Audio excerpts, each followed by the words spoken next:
আমি সেই কারণেই আবার ফিরলাম ঘাটালে এবং আমার পুরো বিশ্বাস 2024-এ আমি জানি না কে জিতবে কে হারবে, এটা পুরোপুরি আপনাদের উপর, মানুষের উপর। মানুষ যাকে ভালোবাসবে, মানুষ যাকে বিশ্বাস করবে, সেই জিতবে।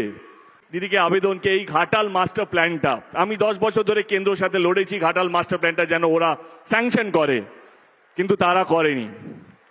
2024-এ আমি জিতবো কি জিতবো না আমি জানি না। আমি এটুকু বলবো দিদিকে, কে যেই জিতুক যেই হারুক, ঘাটাল মাস্টার প্ল্যানটা যেন হয় এবং সেইটা রাজ্য সরকার মানে আপনার হাত ধরেই যেন ঘাটাল মাস্টার প্ল্যানটা হয়, এইটুকু আবেদন আপনার কাছে রাখলাম। ভালো থাকবেন।